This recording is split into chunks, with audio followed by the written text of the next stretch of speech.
Vegapunk and Sanji did something we would never have expected. Even the last chapter of the Egghead arc revealed a lot of secrets, and it starts with Shanks. Let's begin the chapter, and at the end of this video we'll explore Elbaf and discuss why Usopp might become the most beloved character in all of One Piece. Let's dive in. Oda using Shanks as the standard for Conqueror's Haki, comparing him to Joy Boy, possibly the strongest of all time, to him says a lot about Shanks' strength. I think it's more of a compliment because everyone expected Joy Boy to be the strongest character ever with the strongest Haki. Our next hero is Sanji. In short, Vegapunk knew the truth about York from the start and was ready to die. That's how he managed to record the broadcast. Even Vegapunk can't outsmart Vegapunk, but after seeing fans' reactions to this chapter, it's clear that Sanji stole the spotlight, and I understand why. Sanji's characterization never gets left behind in any arc. He's constantly growing, constantly being challenged, and constantly highlighted as an important character. Even in this arc, when it seemed that he couldn't save Vegapunk and just received huge backlash, it was revealed that Vegapunk was the one who asked Sanji to let him die. The fact that Sanji still put on this face for Bonnie after knowing the truth is really emotional. I remember people saying that this face reminded them of Sanji's Whole Cake Island smile when he was faking it to comfort his crew. This actually reminded me of the ending of Whole Cake Island when Carrot talked to Sanji about Pedro, except this time it's just him alone with his thoughts. Oda does a great job channeling Sanji's emotions. It's not about debating who is stronger or better between Sanji and Zoro. Both are some of the best written characters in anime history, so please just enjoy them without comparison. This chapter also revealed why Shaka told Dragon that he was about to die. We should expect Dragon to finally take action immediately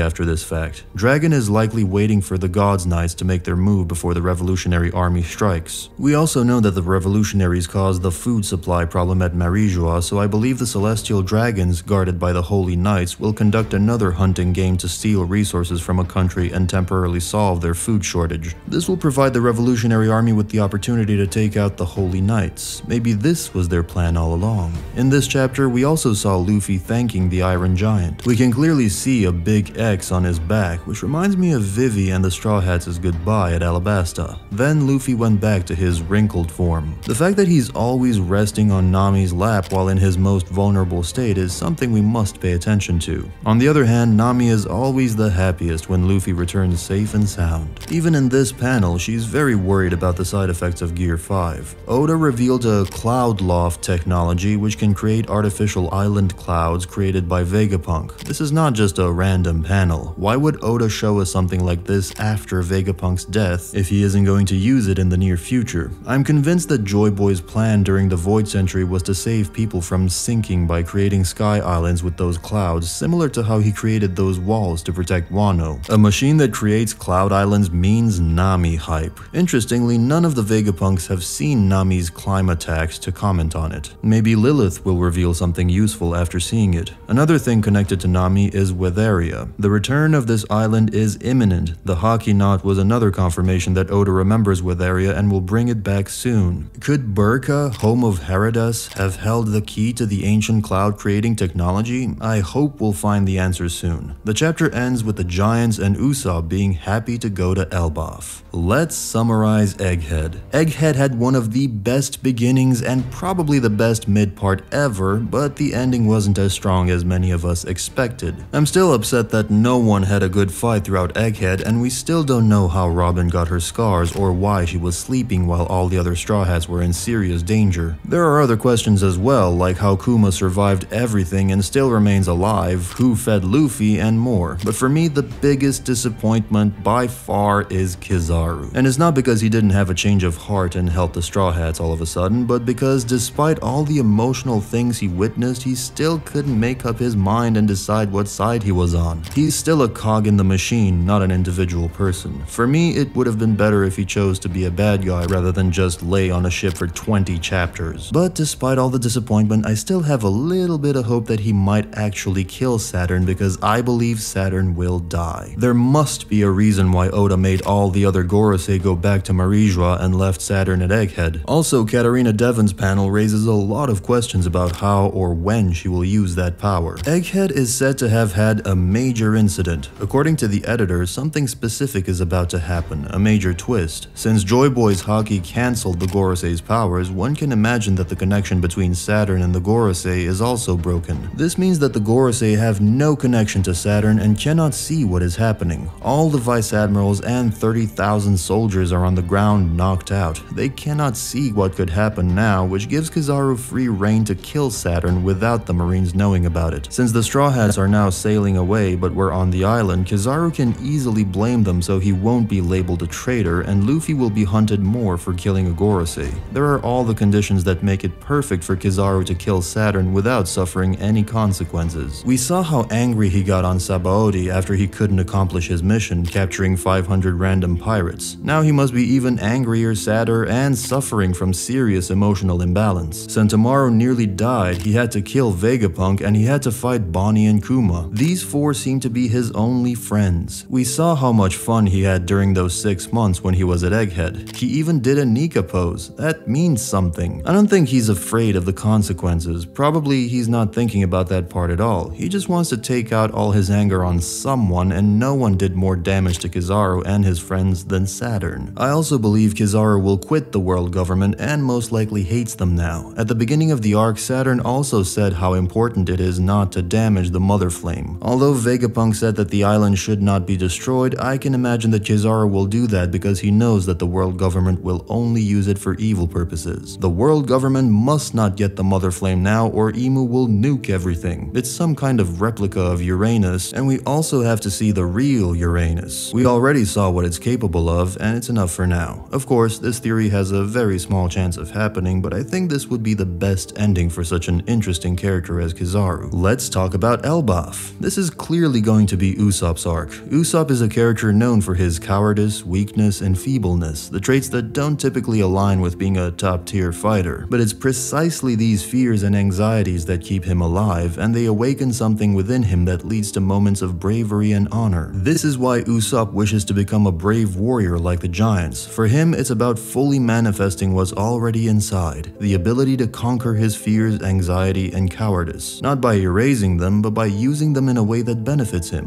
I've come to the conclusion that Usopp is actually just as important as Luffy. He was trained by someone named after a real-life mythological demigod, Hercules, who was also referred to as a god long before Luffy became Nika, the sun god. Digging deeper into the mythology of Hercules, I discovered that he wielded a sling during his 12 labors, specifically in the 6th labor where he used it to defeat demonic birds. It's no coincidence that Oda had Usopp train with a character named Heracles, and that Usopp's weapon of choice is also a slingshot. But there's more. My research revealed that Heracles was also a Greek physician who created the first descriptions of a surgeon's knot. Recently, we saw Emmet using Joy Boy's haki knot to save others. Could this be a sign that Usopp and Luffy might both be connected to Joy Boy in some way? Or perhaps Usopp is more like Emmet. In mythology, Prometheus had a brother named Epimetheus, whose name is similar to Emmet. He was known for his hindsight and being a fool, traits that align with Usopp. Many people don't realize how deeply Usopp and Luffy are connected and how they parallel each other. The most important connection is Usopp training with someone named Hercules while wearing a beetle outfit. Beetles are something Luffy truly loves, to the point where Chopper once asked if he would choose his dream over a beetle. In ancient Egypt, Khepri, a god with a beetle for a head, represented the morning sun.